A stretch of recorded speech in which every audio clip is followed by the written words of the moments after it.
Canada Post workers are on the picket lines across the country. This comes after Ottawa announced sweeping changes to mail delivery in an effort to save money.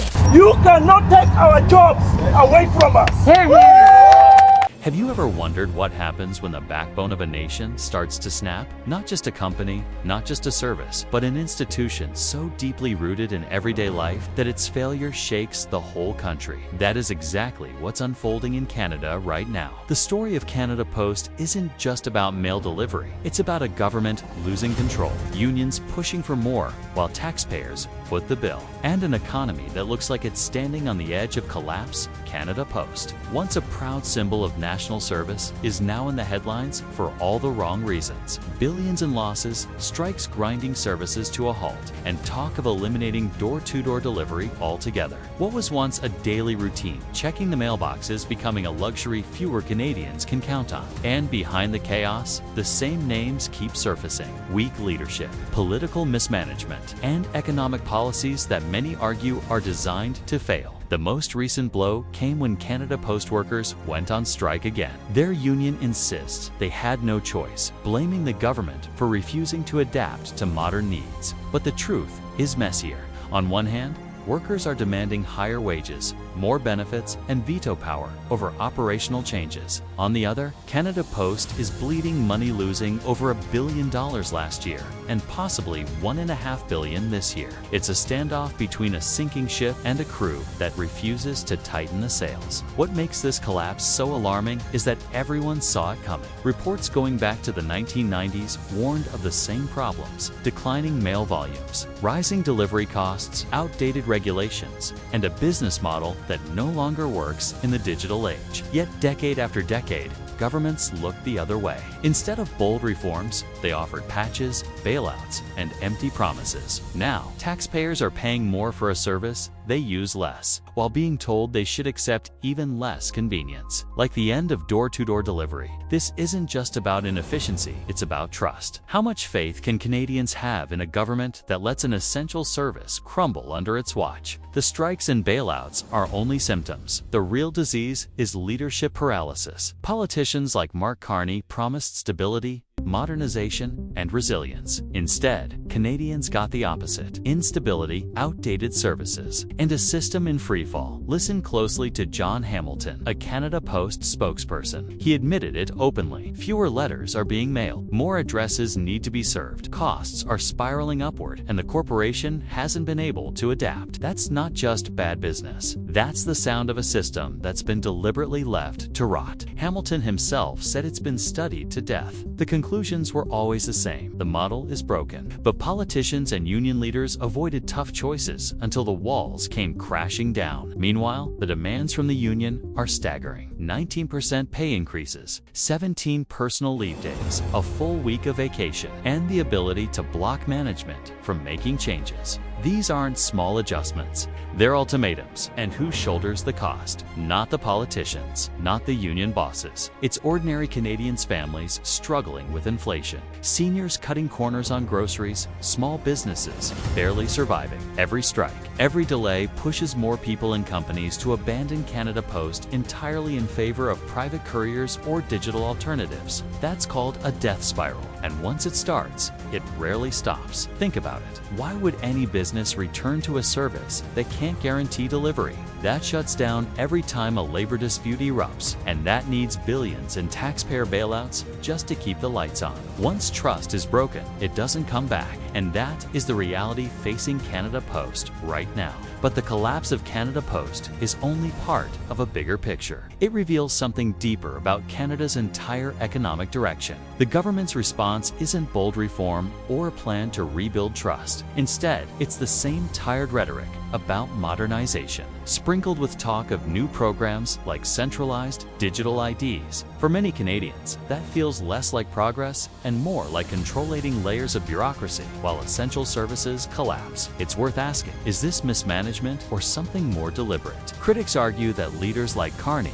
aren't just failing by accident. They're following a globalist agenda that weakens national independence, centralizes power, and keeps ordinary people dependent on a failing system. Whether whether or not you agree with that, one thing is clear: Canadians are paying more and getting less. While politicians insist this is progress, let's step back for a moment. Canada Post has been a national institution for over a century. It carried letters across vast provinces, connected communities, and symbolized reliability. To see it reduced to strikes, bailouts, and bankruptcy is more than an economic problem. It's a cultural one. When people lose faith in their institutions, they lose faith in their leaders. And when faith in leadership disappears, the social fabric starts to tear. Ask yourself, do you feel confident that this government can save Canada Post? Do you believe another bailout or a switch to community mailboxes will stop billions in losses? Or does it feel more like a patch on a sinking ship? For many Canadians, the answer is obvious. The government isn't solving the problem, it's prolonging it. And as the collapse deepens, the burden only grows heavier on those least able to carry it. Ordinary families, small businesses, and senior SOs who rely most on stability are the ones paying for decades of failure. This is why the Canada Post crisis matters far beyond the mail. It's a warning sign about the Canadian economy as a whole. If the government can't even keep the mail moving, how can it be trusted to manage healthcare, energy, or infrastructure? If every solution is another bailout, another study, another delay, what does that say about the country's ability to face bigger challenges? The collapse of Canada Post is not just the failure of one crown corporation. It's the failure of a political system that avoids responsibility until it's too late. It's the failure of leaders who promised modernization but delivered collapse. And it's the failure of a union movement that, instead of working toward solutions, chose to dig in with demands that make recovery even harder. But here's the most chilling part. This may only be the beginning. As strikes spread to other sectors, as inflation eats away at wages, and as bailouts pile higher and higher, the question isn't just whether Canada Post will survive. The question is whether the Canadian economy itself can withstand the weight of all these failures. Chapter 2 will dive deeper into that bigger picture, the politics behind the collapse, the role of globalist policies, and what this crisis means for the future of Canada as a functioning nation. When an institution as old as Canada Post falters, it's tempting to think the problem is limited to one company. But the truth is far more unsettling. What we're witnessing isn't just the collapse of a postal service. It's a reflection of a much larger unraveling.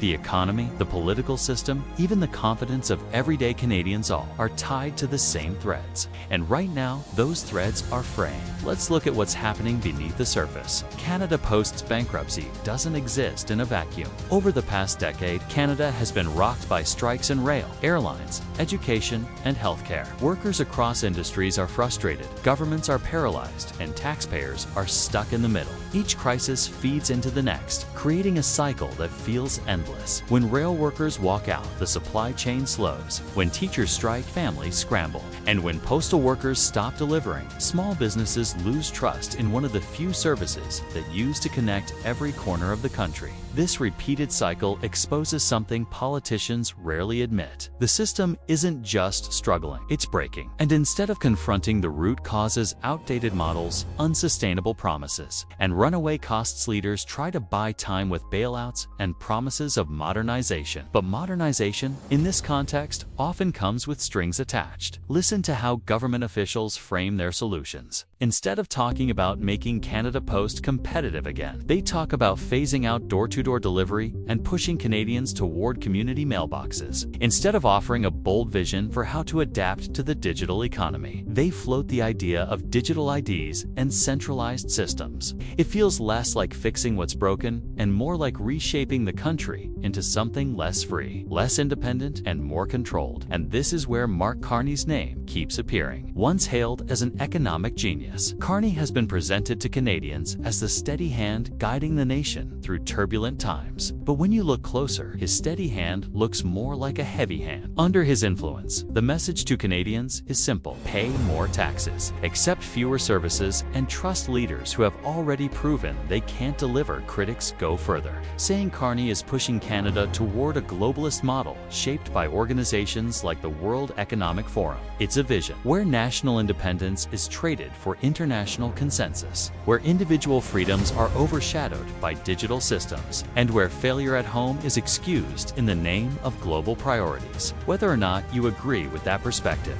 one thing is undeniable. Canadians aren't feeling stronger, freer, or more stable under this approach. They're feeling squeezed. Think about the demands being made of ordinary people. Taxes climb, services shrink, and inflation eats away at what little remains. Seniors are skipping meals to afford groceries. Families are cutting corners to keep the lights on. Small businesses are closing their doors after being hit by strikes, higher tariffs, and delivery delays. And through it all, the message from the top is always the same: be patient. But patience doesn't pay the bills. Patience doesn't restore trust. And patience doesn't bring back a functioning postal system. The union's role in this spiral can't be ignored either. While their frustration with government mismanagement is real, their response demanding more perks and higher pay in the middle of financial collapse only deepens the divide. It paints a picture of two sides locked in a battle while the country burns. One side refuses to cut costs or modernize. The other refuses to accept limits or compromise. And Canadians are left wondering, where does this end? The truth is, if Canada Post collapses completely, the ripple effects will be enormous. Small towns, which already struggle with limited services, will lose a vital connection. Businesses that rely on physical delivery will face higher costs from private couriers. Seniors and vulnerable populations, less comfortable with digital alternatives, will find themselves cut off. And perhaps most dangerously, the collapse will confirm what many Canadians already suspect: that their government can no longer manage even the basics. This loss of faith is the real crisis. Once citizens stop believing their leaders are capable, every challenge feels bigger. Inflation feels more unbearable. Strikes feel more disruptive. Even small policy changes feel like threats. That's where Canada is heading, a place where trust is so eroded that people expect failure, not success. Now compare this with what strong leadership could look like. Imagine a government that treated the crisis not as a burden, but as an opportunity to rebuild. Instead of endless bailouts, it would restructure Canada Post into a lean, efficient service designed for the modern era. Instead of shrugging at union demands,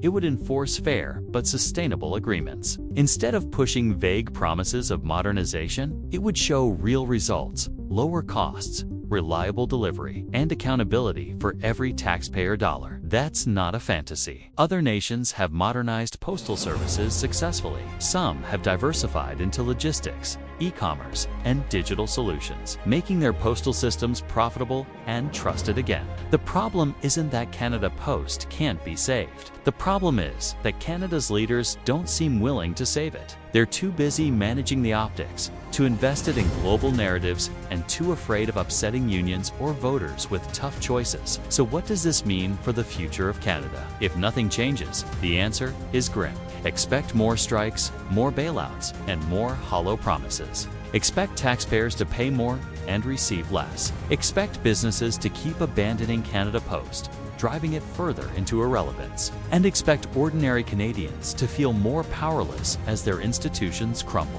one by one. But there's also another possibility: that this crisis sparks a reckoning, that Canadians finally demand accountability from their leaders, that unions are forced to face economic reality, that politicians are no longer allowed to hide behind endless studies and vague modernization plans. In that version of the story, the collapse of Canada Post becomes a turning point, not the end of an institution, but the beginning of a broader national renewal. Whether that renewal ever comes depends on one simple question: how much more failure are Canadians willing to accept? Every day the strike drags on. Every bailout that adds to the debt, every announcement that promises less instead of more is a test of the public's patience. And sooner or later, patience runs out. So ask yourself, do you believe Canada can reverse this decline? Do you trust that the same politicians who let the system fail will be the ones to fix it? Or do you suspect, deep down, that the collapse of Canada Post is just the first domino in a chain reaction that could pull the entire economy down with it? Because that's the real danger. Canada Post may be the crisis in the headlines today, but it won't be the last. If the government continues on this path, if unions refuse to compromise. If leaders like Carney keep prioritizing global visions over national stability, then Canada's future will be written not in letters delivered to your door, but in warnings ignored until it's too late. The collapse of Canada Post is a symbol of what happens when leadership fails, when unions overreach, and when taxpayers are treated as an endless resource instead of citizens with rights. It's a symbol of what happens when problems are studied instead of solved, when modern promises mask outdated realities, and when a nation forgets that stability is earned, not assumed. And if Canada doesn't learn from this symbol, if Canadians don't demand better, then the future will look a lot like the present: higher taxes, weaker services, and an endless cycle of collapse.